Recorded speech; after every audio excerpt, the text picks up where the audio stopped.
Warning, this content is for entertainment and educational purposes only.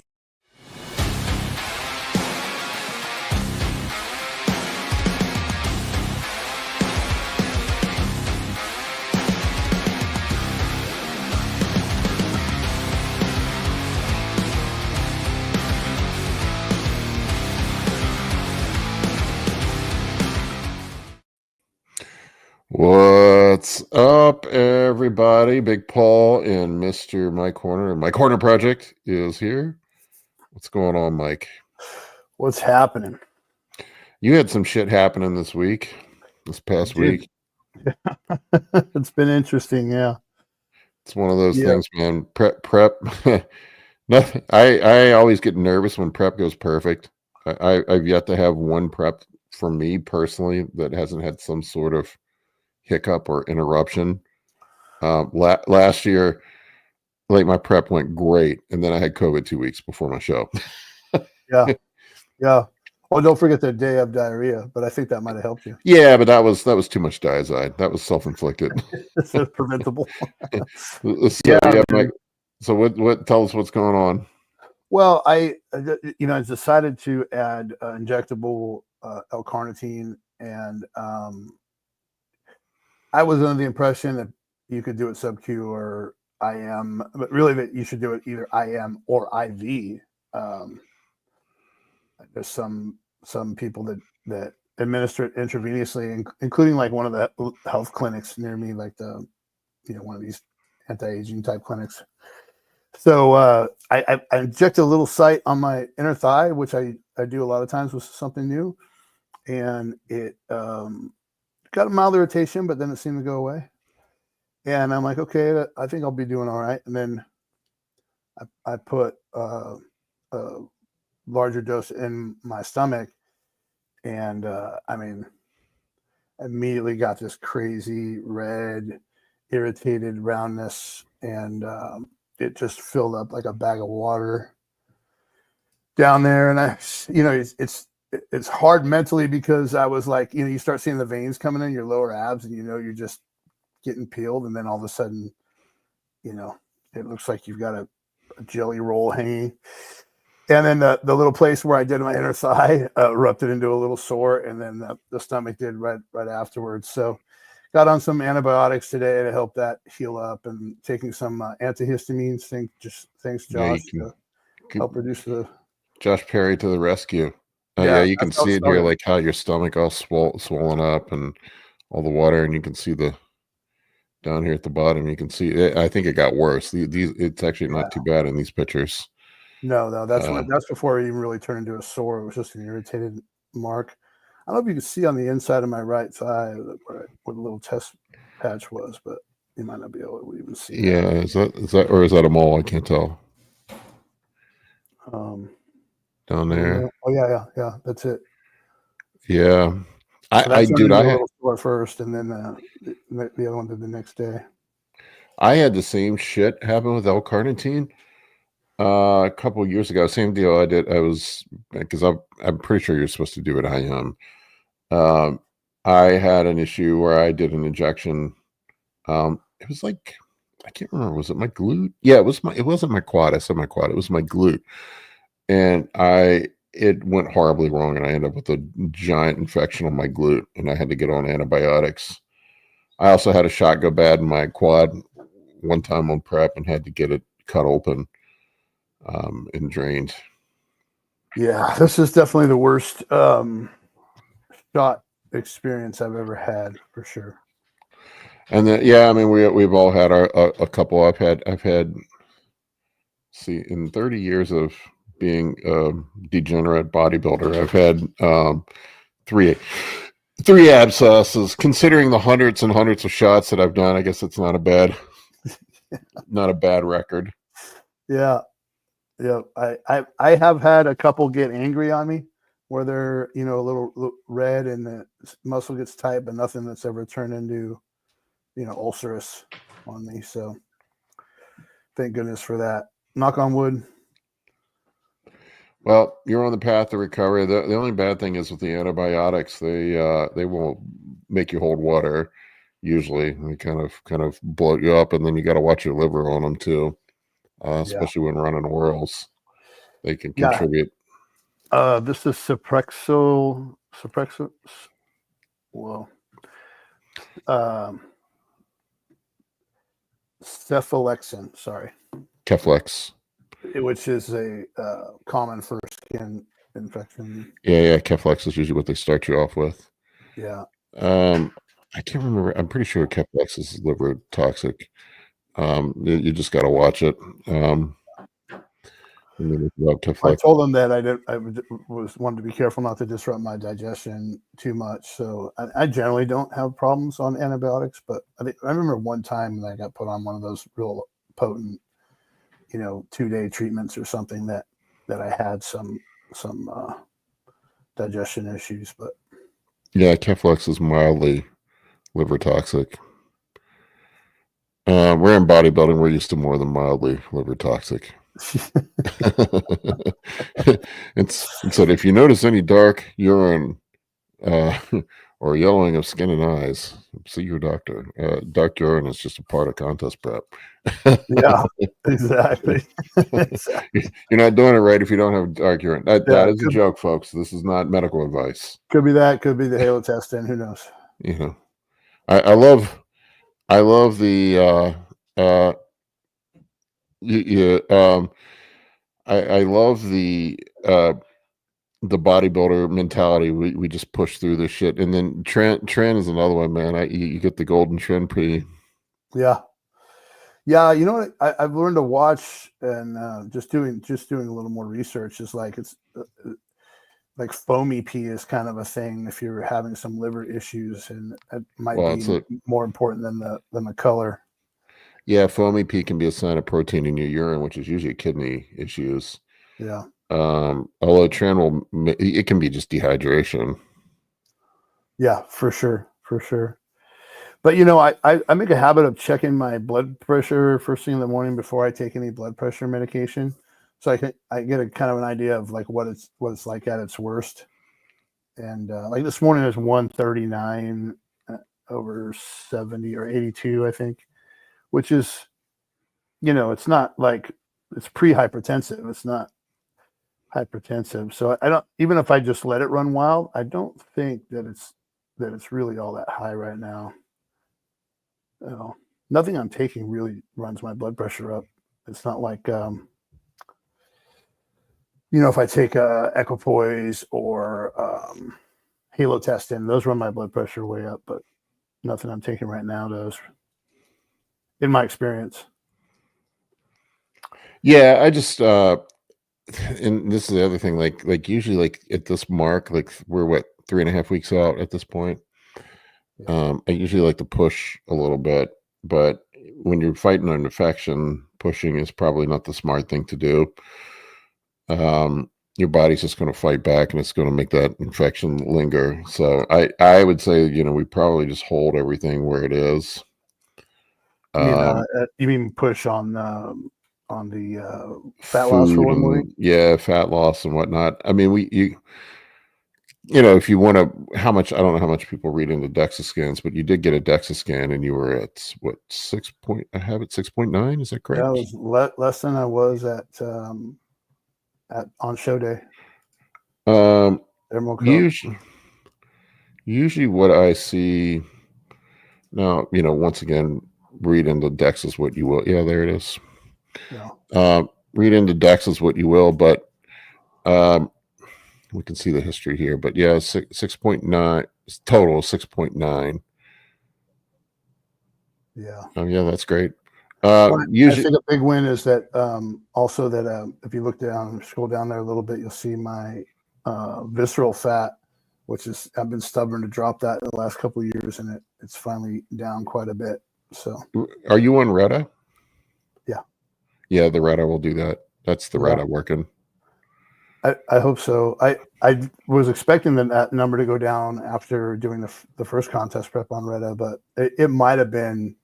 It's like you have the DEXA scan operator, you have how often the machine is calibrated, the fact that some of those things are right around the back of a van. I mean, there's got to be some variables, right? But well, I mean, it still has a if I recall correctly, it still has a margin of error of plus or minus 2%.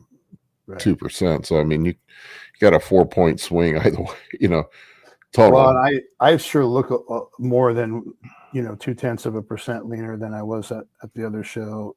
If you look at these pictures, I'm super flat, but man, I'm pretty peeled. I would love to be 5%. I mean, not that the number matters, but I would love to see some striations on my glutes and some more striations on the chest. What I've seen, Mike, is, and this is, once again, this is just anecdote. When I've pushed people down to 5 or below, and I've been there on DEXAs before, not everybody, but especially older guys, most guys end up flattening out really bad, and they just look like shit.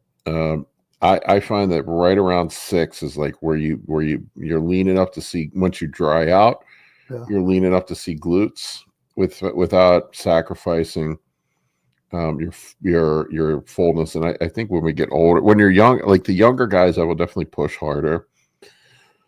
There's more runway to push younger guys harder, but that's a battle and a thing that we're always fighting with the older competitors. I don't know. I would say 6 to 6.5. I was right. I was 5.9 when I got mine done the week of the show last year. Yeah. So I mean, you're right there. I mean, if this is accurate, if you're 6.9, I mean, we're only you're 210. That's 2 pounds of fat you got to lose in 2 weeks. That's not hard. 2.5 weeks. That's not hard without doing another fast or anything either. I mean, that's no. I think you could probably just coast and do what we're doing and drop that, because you're still in a deficit, clearly. Yeah, and then stay on the fat burners, the SLUPP 332, retatrutide, MOTS-C. I mean, if you wanted to do like a quick, 2 or 3 day push, you could. I wouldn't right now until that infection's clear.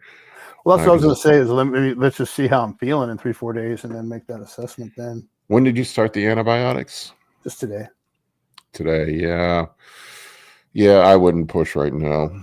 Yeah, you're just gonna put your body under more stress. And I'd much rather get that inflammation down and give the skin a chance to tighten up from where that was dumping, where the water was dumping in there. I did have some stuff I wanted you to pick up for peaking. There's some things that I'm doing a little bit different. I'll send you a link for it, but there's a thing that AJ told me about. I've been using. It's Cortabolic. It's by Chemix. You can get it on. I think they have it on Amazon. Cortisol suppressor. Yeah, it's got emodin in it, and use that as a cortisol suppressor going into the peak week to help. That'll help. And then one of the things that AJ does going into peak week, and some stuff that I've been changing this year, he uses a lot of natural things that have a diuretic effect. Running high dose vitamin C and B complex going into the peak week. So a gram of vitamin C per meal and B complex per meal, and glutamine at each meal. When we yank out any creatine, stuff like that, anything that's going to make you hold water. Asparagus too tends to have a diuretic-like effect, so I like using asparagus if your stomach holds up to it. It is if I recall, asparagus is a high FODMAP. Yeah, I tolerate it pretty well. Besides the stinky pee. Yeah, it makes your pee stink. It makes your love juice not taste so good either. So I'm told. Yeah, so asparagus acts like it promotes diuresis. So you hear the old school bodybuilders talking about, if you want that dry, hard look, eating white fish. It was in asparagus. That's what the guys would do back in the late 90s. Yeah. And the bro science behind it. They didn't know what the fuck, why it worked. They just knew it worked, but it's not that the white fish thins your skin or has some sort of magic. Although I thought I saw somebody recently posted some study or something that showed that there is something in it. But yeah, I just speculate that, white fish is just, it's it's the closest to zero fat that we can get on a protein. Right. And if you think about it, like a chicken breast, there's still 4 or 5 grams of fat in a chicken breast. So if you're eating 6 of those a day, it's still 30, 40 grams of fat, and we're, multiply that by 9, we're talking about 300 calories, 2,100 calories a week. That's almost a pound of fat, 3/4 of a pound of fat. Well, usually I bake my chicken at home, but since I've been in Vegas, I've been boiling it in the crock pot. So, boiled chicken takes more of the fat out of the meat as well. Yeah, the fat will float. Mm-hmm. And I took beef out of one meal and put the white fish in. When I was doing the fast, I was actually doing the white fish twice a day, and the just and no beef at all. So I could do that for the rest of the prep if I wanted to. Just take the beef out completely and do the tilapia and asparagus deal. Yeah, I mean, we talked about it on the last episode, but I think it's really just it's super low fat is why people. Yeah. You also are pooping sawdust. That's the other problem. Like a rabbit. Yeah, and that's another thing we got to be mindful of heading into that last couple weeks is with no fats, you got nothing to lube up your colon with, and your body's just absorbing everything in the poop. I try to, people are always self-conscious about poop sharing, but I want to know how the poop's going. Yeah. It's because it is important for how you're going to look. But the colon gets very dry towards the end of prep, for my lack of better scientific reasoning, but the ash content of your poop is going to be super high because your body's just absorbing everything, every last bit of nutrient that's in the food that you eat. You're not eating any fats. So there's nothing in the colon to keep it lubricated. And sometimes like people will keep adding more fiber, but you add more fiber, you have more bulk in the colon. And if everything's dried out and not moving, it's just going to make things worse. I've heard of dudes, slamming shit tons of broccoli and shit on contest prep. Who was it? Was it Justin Compton? I don't remember. There was one of the pros that ended up having a massive blockage on prep from eating too many vegetables. Yeah. You can use things like,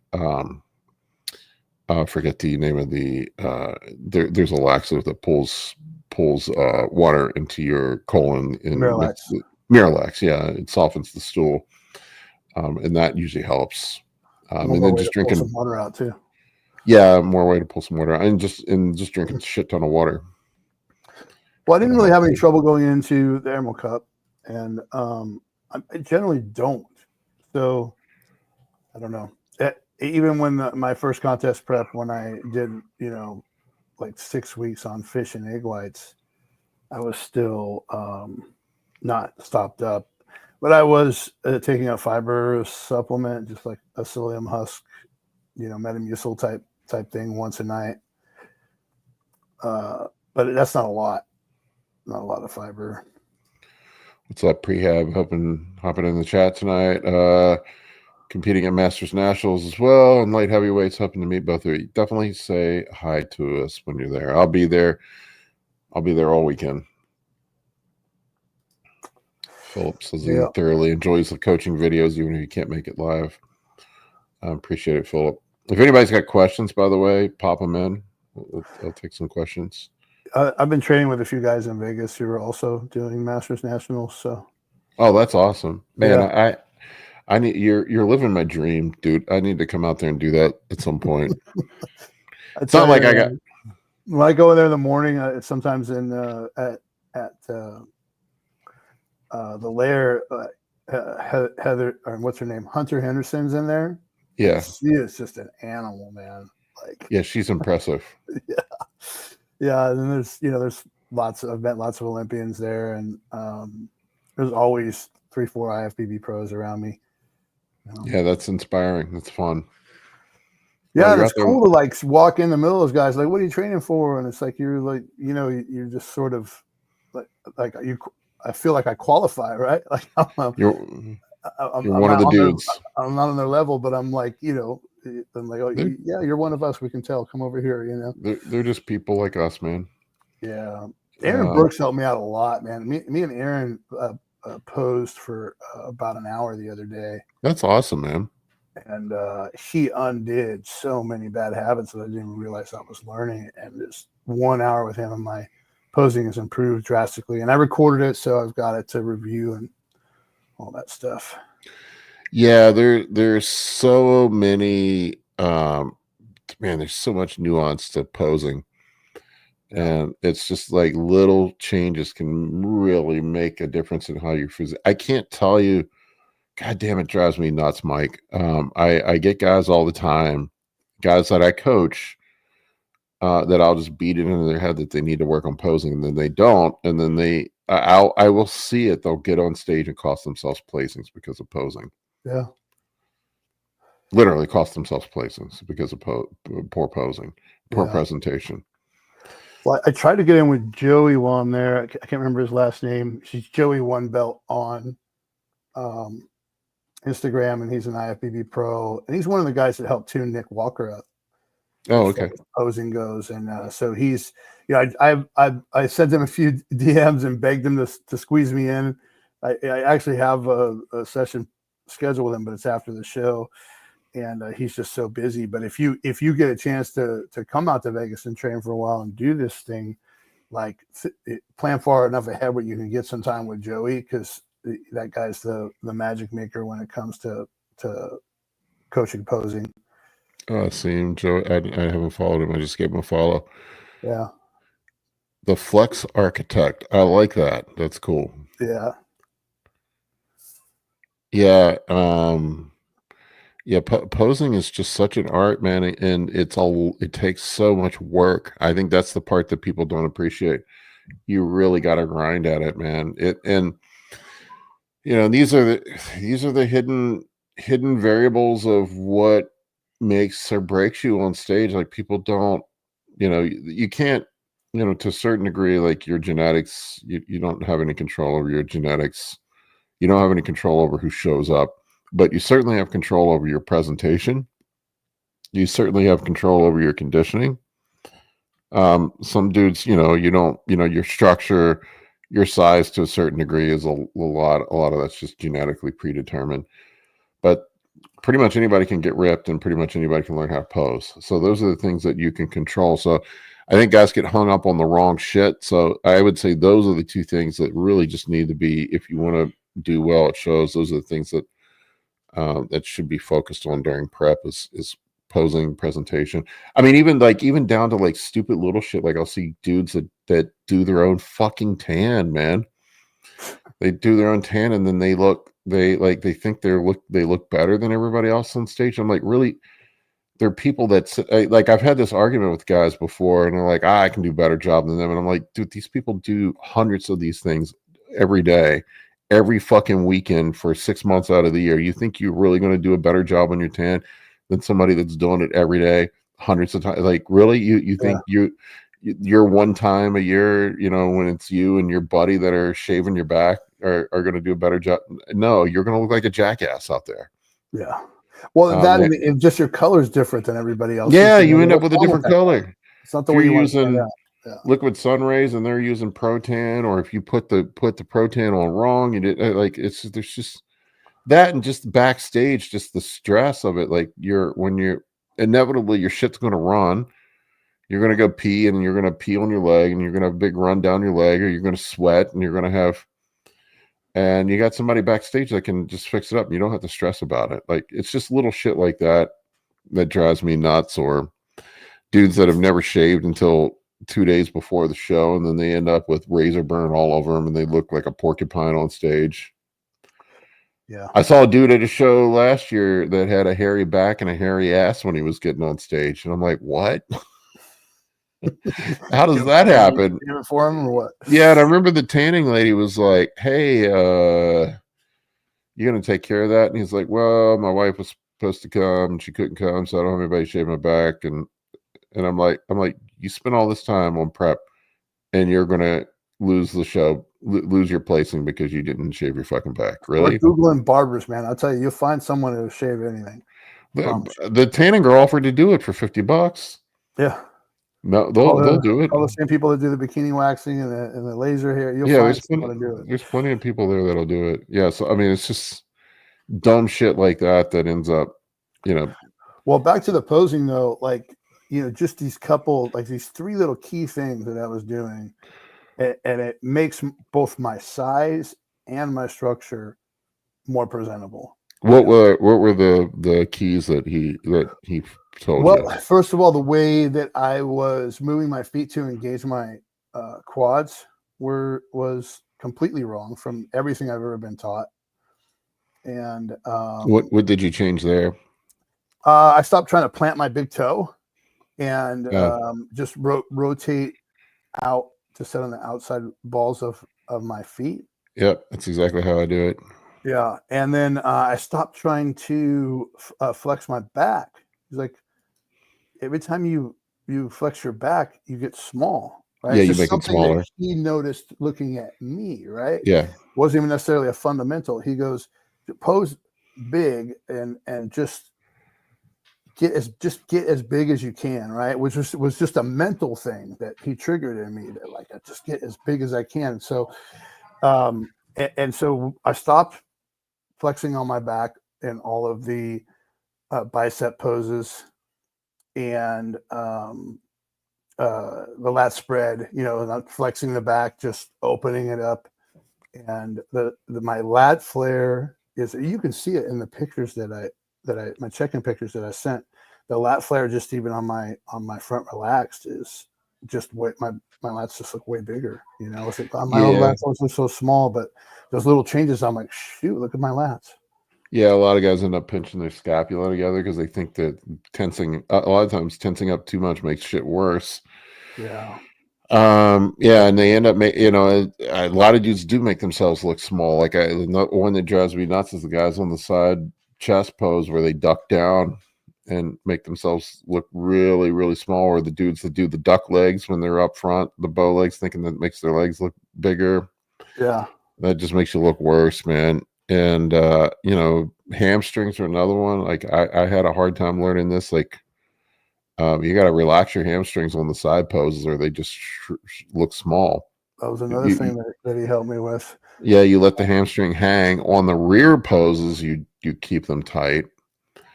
Learning how to flex your glutes, but push the glutes back without swallowing up your hamstrings. Or not your hamstrings, but your adductors. That's another one. I haven't gotten that far yet, but Tanya just said it. Yeah, flexing it leaves flex it, no hang. Yep, exactly. Yeah. What it helped me with this time was like kind of where to plant my knee so that it was pushing my hamstring out better than the way I was doing it. Because my side poses are pretty decent. He was like, "You got great hamstring engagement. You don't have a problem getting those hammies engaged." And I've got this video I worked through. He says when he gets back from Dubai that he we might have time to do another working session together. And it's not like he's not a posing coach. He's just a good bodybuilder. He's a good poser, Yeah. And I'm by no means a posing coach by any means, but yeah. these are just things I've picked up from other people. And he's just giving me his time. He's been super cool to me since I've been in Vegas too. All those guys, all the RP guys are awesome. Prehab said he's been focusing on posing, working with Kenny. Yeah, Kenny's one of the best out there. Like a lot of the top pros work with Kenny. Yeah, Kenny's been around forever. Yeah. Yeah. One time I coached called a flex glutes for female back poses and anxiety butt, but I never stopped laughing. That's funny. It's like, hey fellas, just getting in, was out about to do PSMF tomorrow. So I have a hard time saying it too, Mike. Yeah. 15 pounds of fat to go for the 10% goal. Mike doing the food log and feedback on the fast. I'm glad it's helping you. I made it look better than it really is with the Greek yogurt taco bowl. And this is completely unrelated, but I'm going to grab the question anyway. Oni Rosas, what's a good blood glucose reading after meals and blood glucose level to have before your next meal? I've Googled it, but I want to know. I think if I recall, I'm a diabetic, so I'm constantly monitoring my glucose levels. If you're below like 180 right after a meal, I mean, probably 140, 150 is where you want to be, but that's pretty normal. Before your next meal, back down to 100 or below is probably ideally where you'd like to be. And a lot of times, if you're not back down there, you just wait a little bit longer and it'll come back down. It might be your body's still processing the food that you ate. There's another question up here I missed somewhere. Ali taking 6 units of HGH bolus nightly at the moment. 3 weeks left on the cut. We're splitting for max lipolysis. I mean, that's not going to make too much of a difference, but if you wanted to, it's not going to hurt anything. It's going to make about a 2% difference at this point. That's another thing that drives me nuts is guys get hyper focused on the 1% when they don't have the 99% perfect. Yeah. Like your GH timing is not.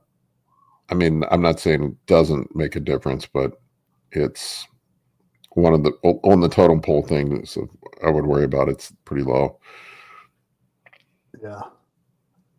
Yeah, and I've played with it a little bit, because I cut my doses down when I was holding so much water once I got to Vegas, and I don't know, man. I don't know that it slowed the lipolysis down by going from 12 IU to 6 IU. Tanya asks, what do you guys do for rotational mobility for side poses, specifically tight QL area? You're asking the wrong person, Tanya. I do absolutely fucking zero mobility work. I am the worst. I am horrible at that shit. I'm trying to be better. I'm going through physical therapy right now. I'm in physical therapy 3 times a week, and the physical therapist always comments like she can't believe how tight I am. So clearly I need to do a better job with that. Prehab's got an answer for you. Bandit QL release can help. Upside down hang, throwing some deficit split squats that push the depth and increase the hip hinge can help as well. There you go. My prep brain is not allowing me to identify that accurate acronym QL. Help me out here. I have no idea. Tanya.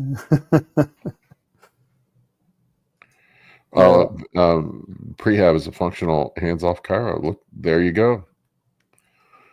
Nice. You got the professional in to answer the question. Tanya, thanks for the prehab. I am hypermobile, so most stretches don't actually stretch me at all alone from full range of motion lifts. I have really specific, really get specific into the area. Oh, here we go. Quadratus, whatever, laborum. There we go. Yep, lumborum. All right. I have no idea what that is. I only know about steroids, folks. Don't ask me about mobility. Steroids and macros. That's the limit of my knowledge.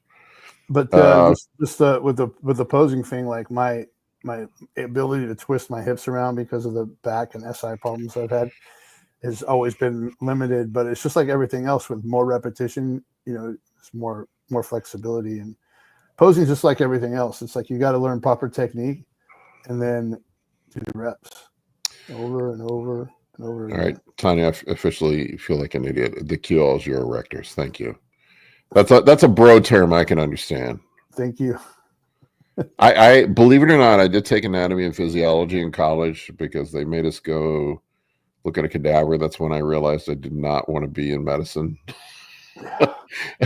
But I did learn this shit a long time ago. I just have forgotten 98% of it because there was a lot of marijuana smoked when I was in college, and it's that memory sitting in the bottom of some bong water somewhere. Oh man. Let's see. So you're ahead of schedule and going into the mock peak week, or what's the? I'd say right on schedule. We're kind of we had the hiccup with the infection, so we're going to take it easy this week. Yeah, we probably would have been playing with carbs more this week if everything had gone smoothly, huh? Yeah. Tony said my school got to do cadavers a few times. Only a few schools actually get them. Yeah, the school I went to had a medicine program, and yeah, I was horrified. I was absolutely. That was interesting. I'll say that. It helped me make some decisions. I actually ended up getting a degree in computer science. so thanks for inspiring me for a career in IT. Yeah, my wife's in nursing school now, and that's one of her favorite parts is cutting, things that once lived up. So I don't know what that says about her. I am not cut out for that. I am fascinated with medicine and endocrinology and things like that, but let's see, the milkman. Everybody wants to get their steroid questions and that have nothing to do with prep. Would 25 or 50 milligrams of Anadrol be beneficial for someone? I'm not really sure what this has to do with contest prep. That's sprinting 3 days a week or recovery and boost. I think it's going to make your sprinting worse, dude. Anadrol's going to give you crazy pumps, and pumps for athletes, especially like guys doing explosive stuff, is not good. I remember this is a story I'll go back to. I remember taking Anadrol when I was playing a lot of basketball in college, and I got such horrible calf cramps. I could not run up and down the court 3 times without fucking stopping. Well, they weren't really cramps. They were pumps.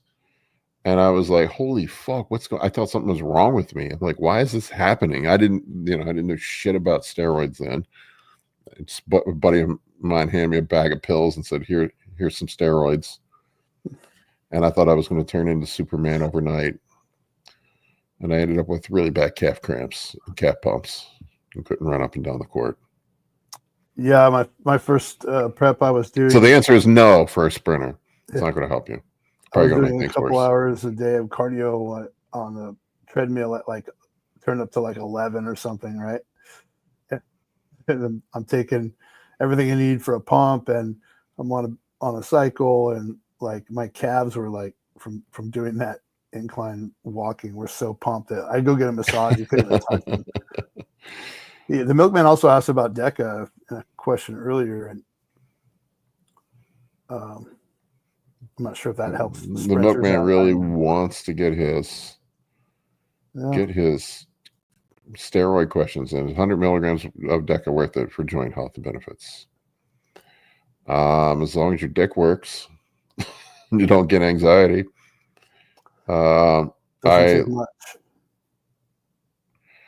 Joshua Perry, Anadrol for basketball. Were you at Rikers? Yep.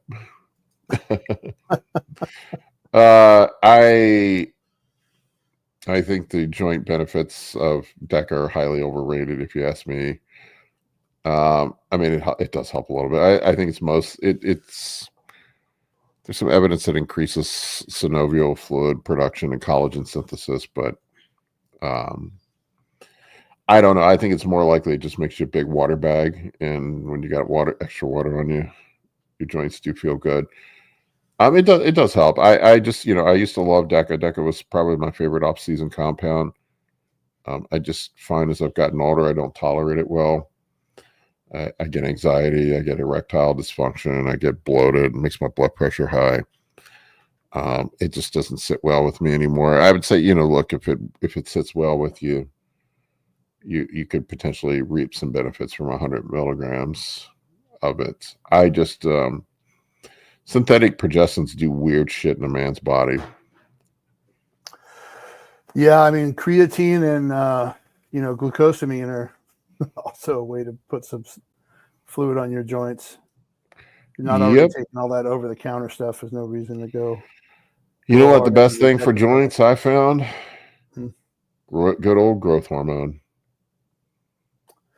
Yep. Growth hormones. Oh no, look, Josh even said it. He caught me. Growth DEXA just masks the pain. That's true.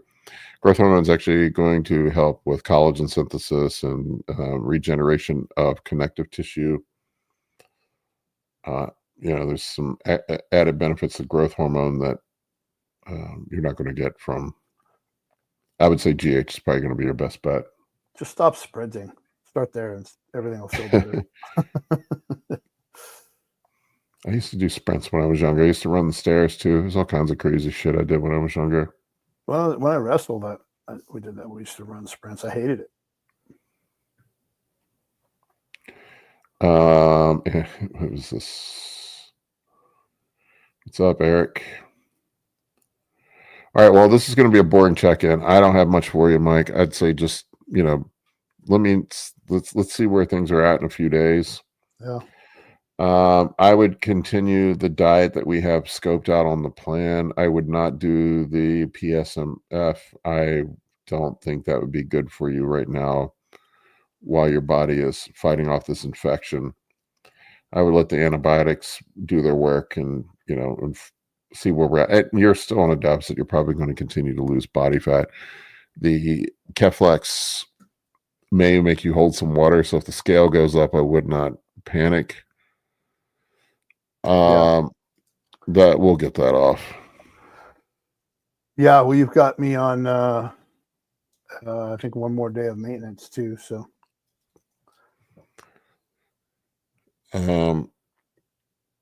typical side effects of Keflex. Let's look up gastrointestinal upset. We know that. Rash or itching. Vaginal yeast infection. So be sure to check your vagina. Water retention is not commonly expected, but sometimes can happen. In rare cases, Keflex can cause edema under the skin, often around the eyes, lips, or throat. Anywhere but the gut, I'm all right with. Get this damn water off my stomach. Let's see. Sorry, everybody, no posing videos until I fix that problem. Let's see what drug interactions it has. My body dysmorphia is way too bad for that. Oh yeah, he has an injection infection, Josh. Oh, it interacts with metformin. Interesting. Good thing I'm not on metformin. There you go. Metformin, Keflex can increase blood levels of metformin, could raise risk of lactic acidosis, which could be a problem on PrEP. Do not take NSAIDs with it. Anything that is nephrotoxic. Increased risk of injury. Diuretics are not to be used with it. This is something I don't think a lot of coaches check. When guys are on prescription meds, I usually try to look at any drug interactions or supplement interactions to make sure there's not anything that could be an issue.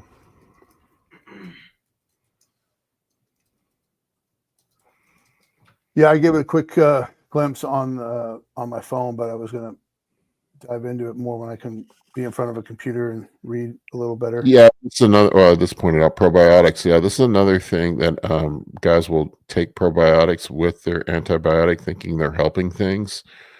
The probiotics can interfere with the absorption of the antibiotics. So you never take probiotics or eat probiotic food like Greek yogurt or anything when you take the antibiotic. You want to keep it away from it. Good to know, because I usually do that in sauerkraut on a regular basis. Yeah, so I'm anti-prebiotic or probiotic. Pun intended. Yeah, so don't try to get that from foods. Yeah, so don't take them together. Do you guys recommend sleeping tablets and people on PrEP or no? I usually just some melatonin and GABA and magnesium are kind of where I start people at. There are over-the-counter supplements. If you get in a pinch, you can always use Benadryl. That's what, if you look at ZQuil, that's the active ingredient in ZQuil. Yeah, that's what I'm going to use tonight, because it's also antihistamine. So whatever histamine response is going on here. That was Josh's suggestion to me the other day.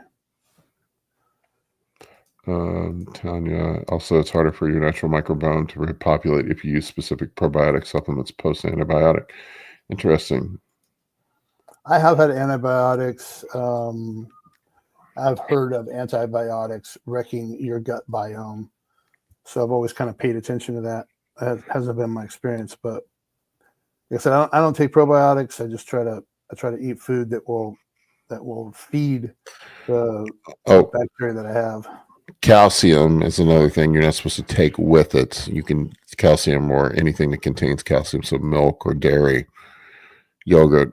You don't want to have that with taking almond milk. It is your antibiotic, if I can say it correctly. Also, check for hidden calcium in protein powders, is what it says. So there you go. Now we know. I'll check my protein powder. Josh says, do the probiotics 2 weeks after the end of the. Yeah.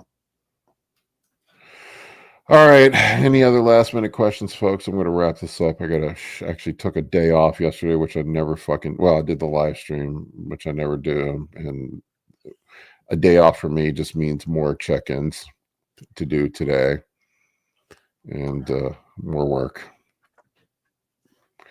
All right. We appreciate each and every one of you folks. Thank you. We will see you on the next one of these. Mike's getting close. We'll be discussing peak week here soon, and hopefully the L-carnitine disaster infection will clear itself up.